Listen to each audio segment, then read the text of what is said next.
আজি পুনৰ লাইভ আহি মুখ্যমন্ত্ৰীয়ে ভালকৈ বুজাই দিলে যে এইবাৰ এডিআৰই গ্ৰেড 3 এক্সামটো কি হিচাপে পাতিব, মুঠ কিমান লাখ প্ৰাৰ্থীয়ে এপ্লাই কৰিছে।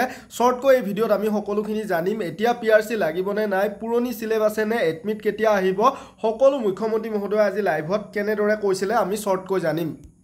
যদি কোনোবাই মুখ্যমন্ত্ৰী মহোদয়ৰ মুখত এই বক্তব্য মন্তব্যখিনি শুনিব বিচাৰে, ডেছক্ৰিপশ্যনত এই ভিডিঅ'ৰ লিংকছ আছে, এই ভিডিঅ'টি প্লে কৰিব লিংকছৰ পৰা। তো ফ্ৰেণ্ডসকল, আজি মুখ্যমন্ত্ৰী মহোদয়ে পুনৰ লাইভ আহি কৈছে যে তেওঁ APSCৰ দৰে এক্সামটো এইবাবে অনুষ্ঠিত কৰিব বিচাৰিছিলে, কিয়নো মুঠ 11 লাখ কেণ্ডিডেটে 12 লেভেলৰ যিখিনি ভেকেঞ্চি আছে, 12 লেভেলৰ প্ৰায় 3000 মান ভেকেঞ্চি আছে, তাতে 11 লাখ কেণ্ডিডেটে আবেদন কৰিছে আৰু 11 লাখ প্ৰাৰ্থীৰ একেলগে কি কৰা এটা এক্সাম অনুষ্ঠিত কৰা অলপ অসুবিধা হয়, অলপ বিশৃংখল হ'ব পাৰে। 2100 এক্সাম চেণ্টাৰত কি হ'ব, 11 লাখ প্ৰাৰ্থীৰ এক্সাম হ'ব, তাত বিশৃংখল হ'ব পাৰে। বিশৃংখল হ'লে ইজন কেণ্ডিডেটে আন এজন কেণ্ডিডেটৰ পৰা চায়ো এক্সাম পাছ কৰিব পাৰে। গতিকে তেনে ক্ষেত্ৰত যদি মেইনছ হ'লহেঁতেন, তেতিয়াহ'লে মেইনছত 1 লাখ মান প্ৰাৰ্থীহে 11 লাখৰ ভিতৰত পাছ কৰিলে হয়।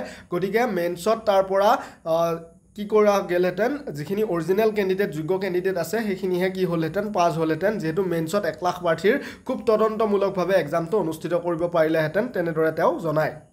তেওঁ কেৱল যিখিনি 12 লেভেলৰ ভেকেঞ্চি আছে 3000 মান, সেইখিনিৰ কথাহে উল্লেখ কৰে যে প্ৰায় 11 লাখ কেণ্ডিডেটে আবেদন কৰিছে। বাকী গ্ৰেজুৱেট বা 8 লেভেল 10 লেভেল ভেকেঞ্চিখিনিৰ কথা তেওঁ উল্লেখ নকৰে, কিমান কেণ্ডিডেটে আবেদন কৰিছে।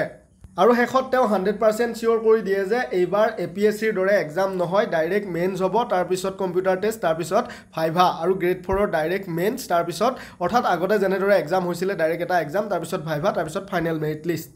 আনহাতে চিলেবাছ পুৰণি চিলেবাছবিলাকেই হয়, আপোনালোকে অধ্যয়ন কৰি থাকক, কোনো প্ৰব্লেম নাই। আৰু এডমিট ছেপ্টেম্বৰৰ ফাৰ্ষ্ট উইকত আহিব।